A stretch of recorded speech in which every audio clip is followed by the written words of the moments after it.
Air marshal A.K. Bharti, operation Sindoor. ये कहानी है एयर मार्शल अवधेश कुमार भारती की।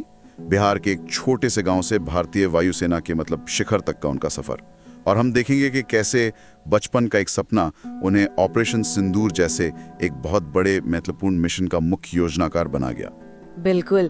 और इस चर्चा में हमारा मकसद यही है कि एयर मार्शल भारती के जीवन के जो खास पड़ाव रहे हैं, उनकी उपलब्धियां और खास तौर पर ऑपरेशन सिंदूर में उनकी क्या भूमिका थी उसे समझे, जैसा कि हमें स्रोत से पता चलता है। तो चलिए इस पर थोड़ी गहराई से बात करते हैं। तो कहानी शुरू होती है बिहार के पूर्णिया जिले के झुन्नी कलांग गांव से।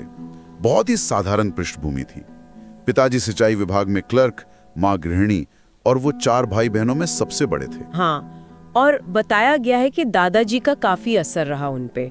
वो रामायण महाभारत की कहानियां सुनाते थे और फिर गांव के पास ही चूनापुर एयरबेस बना 1962 के बाद। अच्छा। उसका भी एक गहरा असर पड़ा।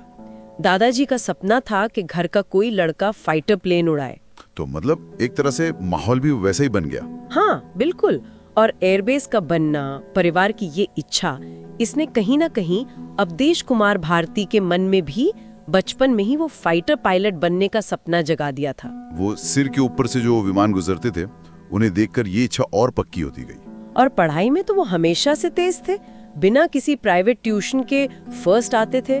पूर्णिया कॉन्वेंट गए, फिर परोरा में सरकारी मिडिल स्कूल और उसके बाद सैनिक स्कूल तिलैया पहुंचे। हाँ, और फिर अगला कदम था NDA Pune, national defence academy ji. और NDA में भी उनका प्रदर्शन जबरदस्त था। जैसे क्रॉस कंट्री रेस में वो इतने तेज थे कि उन्हें गैलोपिंग हॉर्स का निकनेम मिला। उनका रिकॉर्ड कई सालों तक कोई तोड़ नहीं पाया। अरे वाह। बी की एक तरह से निशानी थी। फिर जून 1987 में वो भारतीय वायुसेना की फाइटर स्ट्रीम में कमीशन हुए। स्रोत ये भी बताता है कि पिता शुरू में थोड़े हिचकिचा रहे थे, शायद पेशे के खतरों को देखते हुए। हाँ, हो सकता है, पर माँ और दादाजी की इच्छा ज्यादा मजबूत निकली और शुरुआती करियर में उन्होंने फाइटर ऑपरेशंस और एयर डिफेंस ऑपरेशंस दोनों का अनुभव हासिल किया। उनकी सादगी के बारे में भी कुछ जिक्र है। हाँ, ये एक दिलचस्प पहलू है जो स्रोत बताता है कि इतने ऊंचे पद पर पहुंचने के बाद भी जब वो गांव जाते हैं तो बिना किसी सुरक्षा गार्ड के घूमते हैं, बड़ों के पैर छूते हैं। उनके माता पिता आज भी गांव के उसी पुराने कच्चे घर में सादगी से रहते हैं। ये दिखाता है कि वो अपनी जड़ों से कितने जुड़े हुए हैं। ये वाकई काबिले तारीफ है। अच्छा, अब उनके करियर के अहम पड़ावों की बात करते हैं। अगस्त 2005 में वो Su-30 MKS स्क्वाड्रन के कमांडिंग ऑफिसर बने। ये तो बहुत बड़ी जिम्मेदारी रही होगी। बिल्कुल, खासकर इसलिए कि वो स्क्वाड्रन नई थी, तो उसके वेपन सिस्टम को पूरी तरह ऑपरेशनल बनाना, नई टैक्टिक्स, नई रणनीति विकसित करना, ये सब उनके सामने चुनौतियां थीं। और उनकी लीडरशिप में स्क्वाड्रन ने कई महत्वपूर्ण अभ्यासों में भी हिस्सा लिया। हाँ, जैसे गगन शक्ति और फिर 2006 में यूके की रॉयल एयरफोर्स के साथ इंद्रधनुष अभ्यास हुआ। 2007 में फ्रेंच एयरफोर्स के साथ गरुण अभ्यास हुआ। इससे उनकी सीखने की ललक भी दिखती है। उन्होंने defence services staff college, DSSC और नेशनल डिफेंस कॉलेज NDC से भी ट्रेनिंग ली। अच्छा, DSSC और NDC, ये तो बहुत प्रतिष्ठित संस्थान है। जी हाँ, यहाँ राष्ट्रीय सुरक्षा और रक्षा नीति की गहरी समझ विकसित होती है, रणनीति बनाना सीखते हैं। तो ये ट्रेनिंग निश्चित रूप से उनके बाद के रोल्स के लिए बहुत अहम साबित हुई होगी। फिर वो एयर हेडक्वार्टर में joint director air defence operations बने, स्ट्रेटेजिक फोर्सेस कमांड में भी रहे। मलेशिया में भी उनका कोई असाइनमेंट था। हाँ, और उन्हें सम्मान भी मिले। 2008 में वायुसेना मेडल मिला, फिर अति विशिष्ट सेवा मेडल, और 2023 में वो एयर मार्शल के पद पर पदोन्नत हुए। प्रयागराज महाकुंभ के दौरान सेंट्रल एयर कमांड में SSO के तौर पर भी उनकी भूमिका रही थी।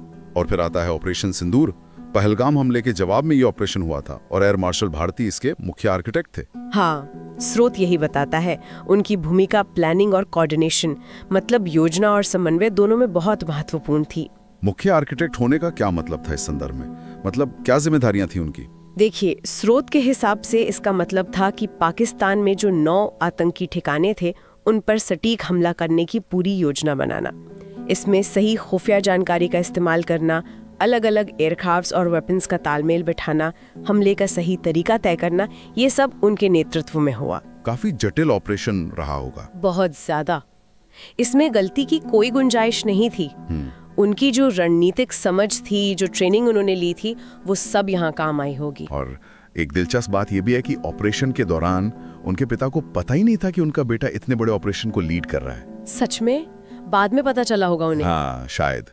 युद्ध विराम के बाद एयर मार्शल भारती ने खुद प्रेस ब्रीफिंग में बताया था कि कैसे भारतीय वायु रक्षा प्रणाली ने पाकिस्तानी खतरों जैसे ड्रोन्स, मिसाइल्स, जेट्स का पता लगाया, उन्हें ट्रैक किया और नष्ट किया। और आज वो director general of air operations, DG air ops हैं। जी, यानी भारतीय वायुसेना के जितने भी एयर ऑपरेशंस होते हैं उनकी प्रभावशीलता और तैयारी, उसकी जिम्मेदारी संभालने वाले सर्वोच्च अधिकारियों में से एक है वो।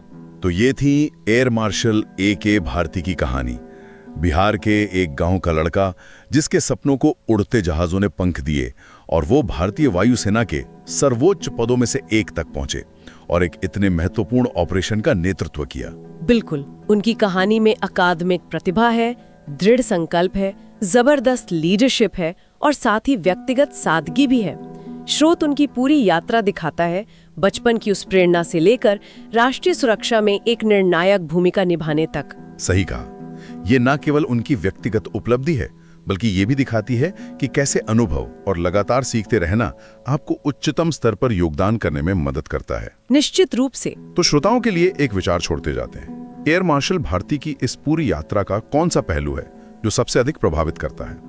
क्या वो बचपन का सपना जिसे उन्होंने सच कर दिखाया, या उनकी वो अकादमिक और शारीरिक उत्कृष्टता, या फिर ऑपरेशन सिंदूर जैसी एक बेहद जटिल चुनौती का नेतृत्व करना, या फिर शिखर पर पहुंचकर भी अपनी जड़ों से जुड़े रहना और वो सादगी बनाए रखना? इस पर सोचिएगा जरूर।